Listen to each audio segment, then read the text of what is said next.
দিনী ভাই ও বোনেরা, আজ আমরা হযরত নূহ আলাইহিস সালাম এর নৌকা মহাপ্লাবন সম্পর্কে জানব। হযরত নূহ আলাইহিস সালাম প্রাচীন নবীদের একজন। কোরআনে হযরত নূহ আলাইহিস সালাম এর আলোচনা ৪২ জায়গায় এসেছে। মানব জাতিকে এক আল্লাহর আহ্বান জানিয়েছে।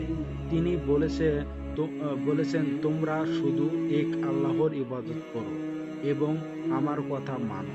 আল্লাহ তোমাদের গুনাহ ক্ষমা করে দিবেন।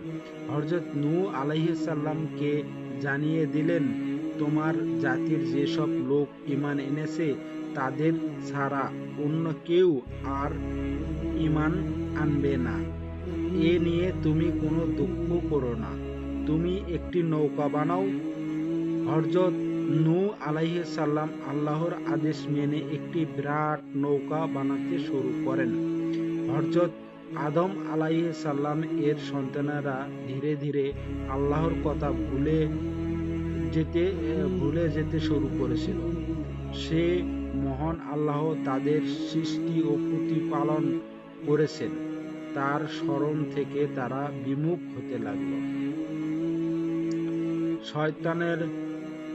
শয়তানের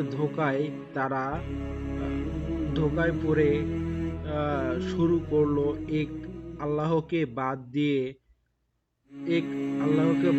মূর্তি পূজা ও দেব-দেবীর উপাসনা করতে লাগলো। আল্লাহ অপরিসীম ও দয়ালু, তাই তিনি মানবজাতির কল্যাণের জন্য হযরত নূহ আলাইহিস সালামকে নবী বানিয়ে প্রেরণ করেছিলেন। কিন্তু লোকেরা হযরত নূহ আলাইহিস সালামকে এর কথা কর্ণপাত করল না। কিন্তু তিনি মনোবল না হারিয়ে তাদের বোঝাতে লাগলেন, আল্লাহর কাছে ক্ষমা চাও, নিশ্চয় তিনি বড় ক্ষমাশীল। তিনি তোমাদের উপর আকাশ থেকে বৃষ্টি বর্ষণ করেন, ফলে তোমরা ফসল উৎপন্ন করতে পারো, আর সেই ফসল দিয়ে তোমরা বড় বড় বাগান সাজাতে পারো। আল্লাহ পানি দিয়ে তোমাদের পৃথিবীতে নদ নদী তৈরি করে দিয়েছেন। তিনি তোমাদের সন্তান সন্ততি ধন সম্পদ দান করেন। তোমাদের কি হলো যে তোমরা সে আল্লাহকেই মানছ না, অথচ তিনি তোমাদেরকে মাটি থেকে সৃষ্টি করেছেন এবং অবশেষে একদিন তোমরা মাটিতেই মিশে যাবে। কিয়ামতের দিন এই মাটি থেকে তিনি পুনরায় তোমাদেরকে উঠাবেন। সুতরাং লোকেরা, তোমরা এক আল্লাহর ইবাদত করো। এ কথা শুনে তারা বলল, যথেষ্ট হয়েছে, আমাদের সঙ্গে অনেক ঝগড়া করেছ। যদি তুমি তোমার কথায় সত্যবাদিতা হয়ে থাকো, তাহলে আনো দেখি সেই আজব যার ভয় তুমি আমাদেরকে দেখাচ্ছ।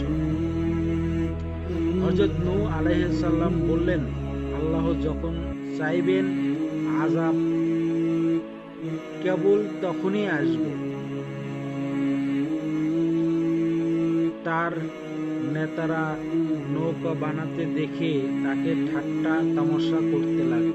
তিনি বলতেন, যখন আল্লাহর প্রতিশ্রুতি আযাব আসবে তখন টের পাব। অবশেষে আল্লাহর প্রতিশ্রুতি আযাব শুরু হলো।